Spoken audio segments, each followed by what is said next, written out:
दोस्तों, जब आपकी थर्ड आई एक्टिव होती है तब आप अपने आसपास की नेगेटिव एनर्जी को कैसे जानेंगे?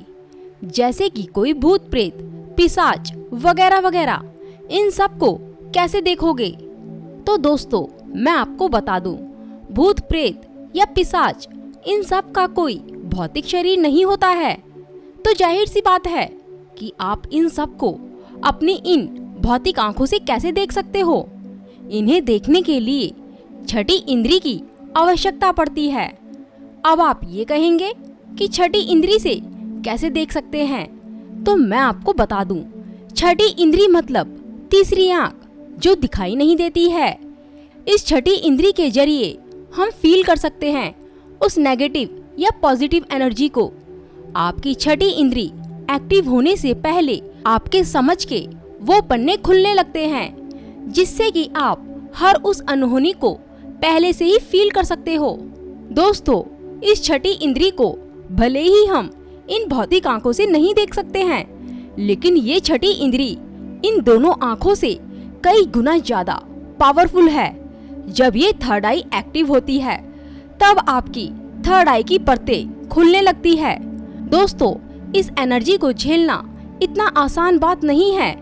इस एनर्जी को झेलने के लिए सबसे पहले अपने आप को तैयार करना पड़ता है, ताकि हम इस एनर्जी को झेल सके। दोस्तों, यदि आपने इस थर्ड आई को डायरेक्ट हाथ लगाया तो ये आपको जला देगी। तो इसे सहन करने के लिए आपको स्टेप टू स्टेप चलना होगा।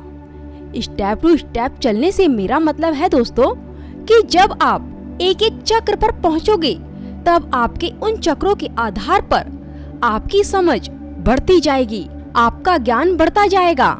आप जानने लगोगे कि आखिर ये थर्ड आई क्यों होती है, इसका मेन मकसद क्या है। दोस्तों, स्टेप टू स्टेप चलने के लिए इसमें ध्यान साधना सबसे अच्छा बताया गया है। इससे कोई साइड इफेक्ट भी नहीं होता है। दोस्तों, इसमें ध्यान साधना इसलिए बताया गया है क्योंकि जब आपको छठी इंद्री की शक्तियों का ज्ञान होगा तब आप इन शक्तियों को सही से यूज कर सकोगे। दोस्तों, थर्ड आई एक्टिव करने के लिए कुंडलिनी जागरण करना बहुत जरूरी है। जब आप कुंडलिनी जागरण करते हैं तब आपके सभी चक्र धीरे धीरे एक्टिव होने लगते हैं। आपका आज्ञा चक्र छठे नंबर पर आता है, लेकिन उससे पहले जो 5 चक्र हैं उनका ज्ञान मिलना बहुत जरूरी है। जब आपको इन 5 चक्रों का ज्ञान हो जाएगा तब आप अपने आप को आज्ञा चक्र के लिए मजबूत कर लोगे। जब आप ध्यान साधना करते हैं तब आप इन चक्रों में से नेगेटिविटी को खत्म करते हो। नेगेटिविटी खत्म करने का मतलब है कि अपने अंदर से सभी बुराइयों को खत्म कर देना। दोस्तों, आपके अंदर जो कुंडलिनी शक्ति है वो बहुत बड़ा खजाना है, जिससे कि आप नए नए आयामों में जा सकते हो, नए नए आयामों की खोज कर सकते हो। दोस्तों, अगर हमने इस आज्ञा चक्र की एनर्जी का सही से यूज किया तो ये हमें बहुत बड़ा फायदा करा सकती है। याद रहे दोस्तों, सही से यूज किया तब। अगर हमने इस थर्ड आई की एनर्जी का दुरुपयोग किया तो आपको इस थर्ड आई के दुष्परिणाम से कोई नहीं बचा सकता है। दोस्तों, थर्ड आई केवल एक एनर्जी है। इस एनर्जी का कोई रूप रंग नहीं है, केवल एक एनर्जी। इसलिए थर्ड आई को एक्टिव करने के लिए सबसे पहले सांसों को कंट्रोल करना बहुत जरूरी है। सांसों को कंट्रोल करके कुंडलिनी को एक्टिव करने के लिए कहती हूँ, ताकि आप इस एनर्जी को बिना किसी परेशानी के झेल सको। दोस्तों, कुंडलिनी शक्ति यदि आप ध्यान साधना के जरिए उठाएंगे तो ये आपके लिए बहुत अच्छा होगा। दोस्तों, एक चीज और मैं आपको बताना चाहती हूँ, जब तक कुंडलिनी को स्टेप टू स्टेप उठाओगे तब तक आपके अंदर से उन तमाम इच्छाओं का नाश होने लगेगा। जब तक आप अपने आज्ञा चक्र को एक्टिव करोगे तब तक आपकी जो स्वार्थ की इच्छाएं हैं उन सभी का नाश होने लगेगा।